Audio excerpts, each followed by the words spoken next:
E aí, belezinha? Bom, o episódio desse Co-Designers Carreira, então eu resolvi gravar na hora do meu café da manhã, onde então a gente vai falar sobre como tratar bem o cliente, né, para você então criar empatia com esse cliente e talvez fazer ele retornar, ou então, se você está negociando ainda, você então conseguir fazer com que esse cliente feche com você ao invés de fechar com concorrente e tudo mais, beleza? Então, bora falar sobre o cafezinho.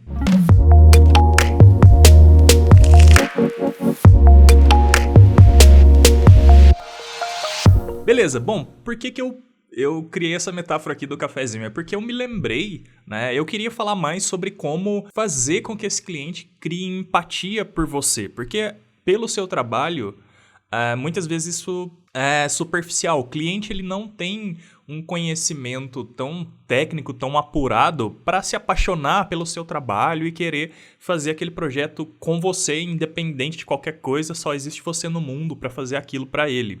Quando isso acontece, esse cliente geralmente ele tem mais de uma opção. Isso é muito comum de acontecer, tá? O cliente ele não tem um conhecimento técnico, às vezes de direção de arte, de apuração mesmo do trabalho que você faz. Então, quando você está nessa situação e você tem que vender um projeto, você precisa vender um projeto ou pegar aquele freela e tal, aí outras coisas entram para você conseguir fechar esse negócio, além, é lógico, do seu próprio trabalho aí. E quando eu tinha o escritório de design, eu aprendi isso de um jeito muito na marra, digamos assim, né? Eu tive que aprender a fazer isso porque quando a gente abriu o escritório de design e tal, quando a gente abriu a Duplamente, a gente tinha concorrentes na cidade, a gente tinha concorrentes no Brasil inteiro e a gente tinha que mostrar então por que aquele cliente ia fechar com a gente e não com a outra pessoa. Um ponto muito importante é que preço é um diferencial para muita gente, tá? É um ponto-chave no fator de escolha do cliente, mas o cafezinho, tá? O bom tratamento, criar empatia com esse cliente também tem praticamente a mesma força de você cobrar um preço um pouco mais barato, um pouco mais em conta, tá? E eu vou explicar por quê. Bom, eu já tive em situações onde o cliente preferiu fazer um projeto mais caro com outra empresa, não comigo, e foi aí que eu tive que aprender na marra, porque a outra empresa transmitiu para ele uma sensação que ele estava sendo mais bem acolhido, mais bem tratado e que aquela empresa então ia fazer o projeto dele com mais cuidado, mais carinho, mais afeto mesmo, tá? E nesse dia eu fiquei pensando, cara, eu preciso melhorar o meu atendimento ao cliente, eu preciso melhorar o meu contato com esse cara desde o primeiro momento que ele fala comigo, ou desde o primeiro momento que ele entra em contato com a minha marca, com a marca do meu escritório, seja no nosso site, seja qualquer lugar onde a nossa marca estiver, eu preciso abraçar essa pessoa e falar assim, não, pode vir com a gente que a gente vai tratar a sua marca muito bem, o seu projeto muito bem. No caso, a gente fazia marcas, né? A gente trabalhava com branding e também dentro do projeto de branding tinha projetos de websites geralmente acoplados, né? Então, eu comecei a me preocupar com isso, tá? Em como tratar esse cliente bem. Então, no escritório, a gente já começou a mudar o tratamento, né?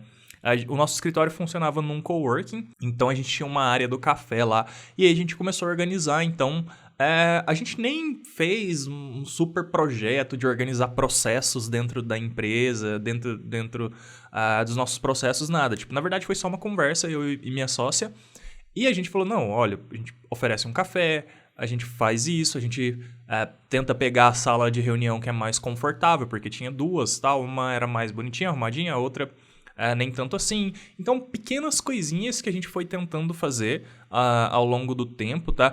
Quando eu visitava o cliente, então, aí é a questão de você ser muito educado, você se preocupar com o projeto de verdade, você está lá naquele momento mesmo da reunião e está participando daquilo.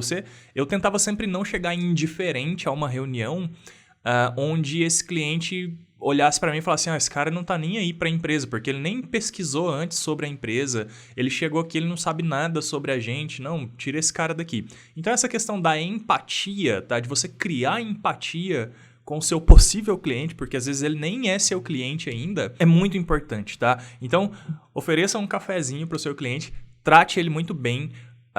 E aí agora eu vou falar então algumas coisas pontuais, assim, vou tentar fazer uma listinha de situações ou dicas, né, que eu consegui perceber ao longo do tempo e que me ajudaram muito nessa questão de criar empatia com o cliente para poder fechar projetos com ele e tal, ou até mesmo durante o projeto, beleza? Bom, então eu acho que dá pra gente dividir em alguns momentos, né? O momento onde você conhece esse cliente pela primeira vez, que eu até falei no vídeo anterior sobre isso, eu acho que eu já falei bastante coisa sobre esse ponto, então eu vou passar rapidamente por ele. O segundo momento, então, é quando você já fechou o negócio, você está durante o projeto, e essa é uma fase muito crítica que muitas pessoas esquecem, as pessoas pensam, já fechei o projeto mesmo, agora foda-se. Não foda-se, tá? Você tem que continuar o mesmo tratamento de sempre. E o terceiro momento é depois que você entregou o projeto. Muita gente também esquece disso. Entregou, acabou, tal, não tem mais contato com essa pessoa. Alguns clientes a gente faz questão de não ter contato mesmo, né? Porque às vezes a experiência é muito ruim e a gente não quer ter contato mesmo. Mas para os que a gente quer ter contato e quer continuar trabalhando junto, eu vou tentar então fazer essas paradinhas aqui, falar essas dicas ou sei lá, a minha experiência, né? E o que me ajudou. Tá, então nesse primeiro momento, onde a gente vai se encontrar pela primeira vez com esse cliente, e bem apresentável, já falei sobre isso e tal, e se preocupar com a empresa do cara, se preocupar com o negócio, com o projeto, seja uma startup que você está indo conhecer, seja uma empresa mesmo, sei lá, um escritório de advocacia, por exemplo, um escritório de arquitetura, sei lá, uma indústria de fármacos, sei lá, qualquer coisa. Cria empatia, tá? Dá uma pesquisada antes, tenta entender, chega lá, faz um monte de perguntas, demonstra interesse, tá? E sempre muito educado. E ainda na fase prévia ao fechamento do projeto, pode ser que aconteça várias trocas de e-mail ou telefonema. Eu não gosto de telefone, mas eu sempre atendia. Oi, tudo bem? Como vai? Não, lembro sim, vamos conversar, o que você precisa, tal. Então, essa questão de estar sempre disponível, sempre atender muito bem, tá? É uma coisa relativamente simples de falar, mas como a gente não é treinado para isso, eu como designer e também programador e tal, eu não fui treinado para atender, eu fui treinado para fazer projeto. Só que atender bem faz toda a diferença. É igual quando a gente chega num restaurante e tem um garçom que atende a gente super bem e outro que não. A próxima vez que você quer ir lá, você quer ser atendido só pelo garçom que te tratou bem. Então, é basicamente isso. Todo mundo gosta de ser bem tratado. Então, sempre tratar bem o cliente nesse primeiro contato, tá? Tentar ser muito empático e também essa questão do atendimento mesmo, da educação, responder e-mail sempre de prontidão, tá? A pessoa mandou, não espera até amanhã, não espera 2 dias para responder o e-mail. Responde no mesmo minuto, se você puder, tá? No minuto que você estiver lendo. E essas coisinhas, tá? Então, nesse primeiro contato, tomar bastante cuidado com isso e tentar ser o mais empático possível. E não esqueça de oferecer um cafezinho para o seu cliente, caso ele vá até o seu escritório ou a sua empresa, beleza? Bom, o segundo momento é durante o projeto. E aí, vai ter muita troca de e-mail, dependendo do tamanho do seu projeto, da duração, tá? Independente da plataforma que você escolheu para acompanhar o projeto junto com o cliente, tá? Essas plataformas de gestão de projeto, tente ser sempre cordial. Por mais que esse cliente esteja falando alguma coisa que não tem nada a ver, ou que ele tenha sido um pouco grosseiro. Lógico, se ele não passar de nenhum limite, né? Mas por mais que esse cliente tenha sido grosseiro, tal, ele seja uma pessoa difícil, não retribua sendo grosseiro também. Seja sempre cordial, sempre profissional, tá? Por que eu tô falando isso? As notícias giram muito rápido e quando a gente menos espera, pode ser que o seu cliente foi muito idiota, muito estúpido com você, tal, e você retribui na mesma moeda e possivelmente vai ficar mal pra você no rolê, porque os clientes conversam entre si e tal. Eu tô falando de um mercado a nível local, né? Se você trabalha a nível do país inteiro ou até internacionalmente, aí isso não tem um peso tão grande, tá? Mas a nível local, em cidades, até em capitais. Eu moro numa capital, não é tão grande, tá? Eu moro aqui em Goiânia. E mesmo assim, aqui as coisas giram, tá? E todo mundo, um diretor de marketing conhece o outro de outra empresa, que não sei o que. As pessoas giram muito de uma empresa na outra. Então, isso é uma coisa que eu vejo muito estudante fazendo, é falar mal de cliente que ele pegou freela e tal. E esse estudante, tipo, às vezes ele não sabe que nos bastidores essa galera, todo mundo se conhece e o nome dele já tá correndo negativamente, como já me falaram quando eu tinha empresa, já vieram me falar, ó, fulano, contratei um freela com ele pisou na bola com a gente e tal.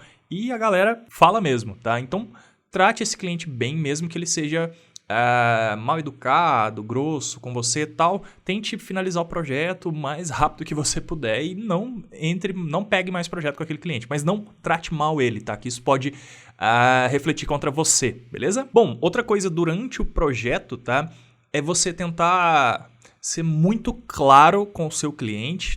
Na verdade, desde o contrato, tá? Fazer um contrato sem ambiguidades, tal. Ser muito, muito, muito transparente com o seu cliente, tá? Mesmo que seja para falar sobre coisas que não vão agradar ele. Por exemplo, multa de rescisão, multa por atraso no pagamento, coisas chatas mesmo. Tente falar isso com simpatia, tá? E tente falar uma linguagem de negócios mesmo. Olha, a gente tá fazendo um negócio, tem que ficar bom para mim, bom para você, espero que esteja legal. Então, a gente combinou isso aqui e tal.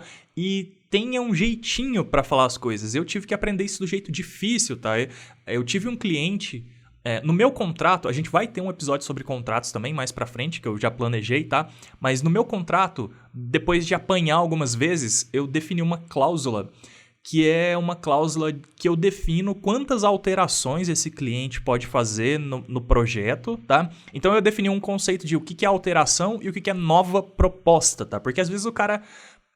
eu fazia os contratos de design, por exemplo, de marca ou de identidade visual e tal, prevendo até 3 propostas de logo, por exemplo. E aí, às vezes, o cliente pedia para trocar uma coisinha e eu não considerava uma nova proposta, eu considerava uma alteração e tal. Isso acontece também muito em layout de site, tá? Essas pequenas alterações. Agora, quando o cliente pedir para alterar todo o contexto, mudar mais de 50% do que já tinha sido feito, aí eu considerava uma nova proposta. E eu coloquei isso no contrato, tem as cláusulas lá, muito descritivas, vai umas 6 a 8 cláusulas só para descrever o que caracteriza uma alteração e uma nova proposta. E aí esse cliente, então, eu fui citar isso para ele, tá? E eu não tomei um cuidado muito grande em como falar isso para ele, tá?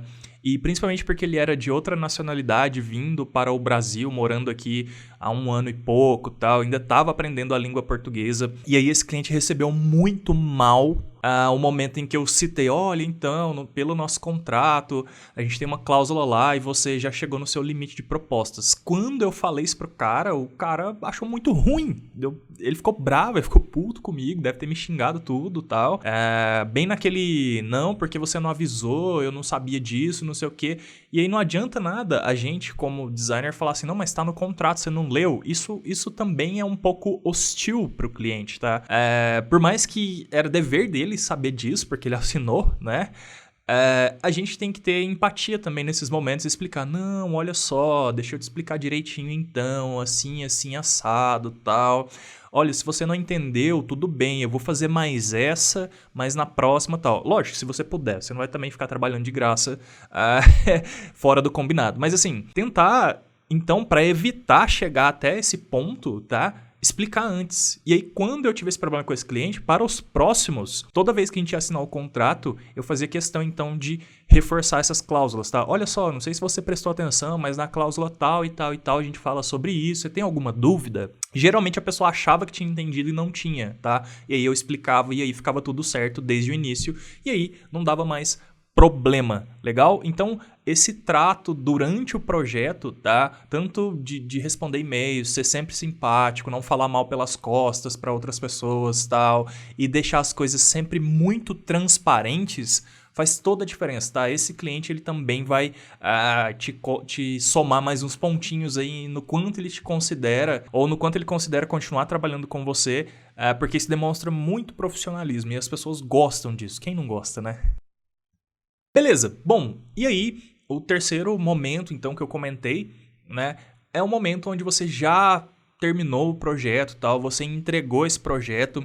E aí, o que geralmente costuma acontecer é que esse cliente, dependendo do tipo de projeto que você fez, ele vai voltar até você algumas vezes para te pedir arquivo que ele perdeu, que sumiu, ou se você fez um website com um painel administrativo, ele vai voltar até você para perguntar como que ele gerencia, onde que ele clica para fazer tal coisa. Isso também vai acontecer muito, tá? Fora possíveis problemas que pode acontecer se for um projeto de site ou de sistema, aplicativo e tal. E quando você trabalha com design, só design gráfico ou design de marcas e tal, também pode dar alguns problemas na hora de mandar imprimir alguma coisa. Enfim, sempre acaba acontecendo um contato do seu cliente posterior e você já tá naquela vibe, tipo assim, terminei esse projeto, que bom que eu terminei, já entreguei, agora acabou. Quando a gente entra nesse modo agora acabou, dependendo do cliente, a gente não quer mais conversar com ele, e se ele volta até a gente tem uma tendência a ignorar, ou uma tendência a protelar para responder esse cliente, ou às vezes a gente nem responde, porque não, cara, some daqui, eu não quero mais nada com você. Eu entendo, eu já fiz isso com alguns clientes que eu não queria ver nem pintado de ouro, tá? Eu já tive problema com um cliente que a equipe interna dele ficou responsável por me gerenciar, digamos assim, e a equipe interna dele tomou decisões erradas e me repassou como instruções, e aí o projeto dele no final ficou ruim. E o que aconteceu? Esse cliente rompeu comigo, tal, ele me pagou, fechamos o projeto e tal, só que o projeto não deu o resultado que ele esperava. Eu fui tentar explicar isso para ele e ele não aceitou, ele contratou outra empresa logo em seguida, fez o projeto de novo, beleza. O que aconteceu? 3 meses depois, esse cara esqueceu de pagar o domínio do site dele, e o site dele tem muitas visitas. E aí o que aconteceu? Ele esqueceu de pagar o domínio. Para quem que ele veio recorrer? Para mim. Por que ele veio recorrer para mim, sendo que não fui eu que comprei o domínio dele, eu não era o web designer dele de antes e também não fui o web designer dele depois que ele teve esse desentendimento comigo, tal, que eu tentei explicar e ele não acatou. Por que ele veio falar comigo? Porque eu fui a pessoa, provavelmente, isso eu tô supondo, né, mas por que ele falaria comigo, sendo que tinha tantas pessoas nessa cadeia de descobrir, então, o que aconteceu, que problema que deu com o site dele, né? Sendo que ele nem queria mais trabalhar comigo. Ele veio falar comigo porque provavelmente eu fui a pessoa que melhor atendeu ele, tá? Eu fui a pessoa que teve mais empatia com ele, fui a pessoa que transmitiu para ele maior segurança de resolver as coisas para ele, resolver os problemas e entregar o projeto. Por mais que o resultado final do projeto que eu fiz para ele não deu o resultado que ele esperava, depois o cara veio até mim. Então essa questão da empatia pós-projeto é muito importante, porque você consegue retomar uma relação com um cliente que às vezes foi quebrado em algum momento, né?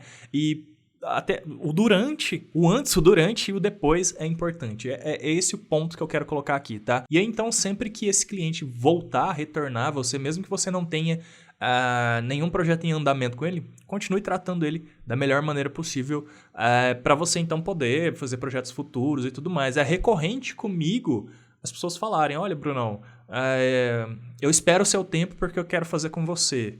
Essa semana passada mesmo aconteceu isso, tá? Eu fui falar pro meu cliente, olha, eu tô atolado aqui de trabalho, tal, se você tiver com urgência eu posso te recomendar alguma pessoa. Não, Brunão, não tem problema, a gente espera um pouquinho, eu quero que você continue fazendo. Então, eu acho que esse tratamento, essa empatia, transmitir essa segurança para o cliente que ele está trabalhando com uma pessoa muito profissional faz toda a diferença, tá? Bom, e é isso. Eu acho que eu já tomei uns 500 ml de café.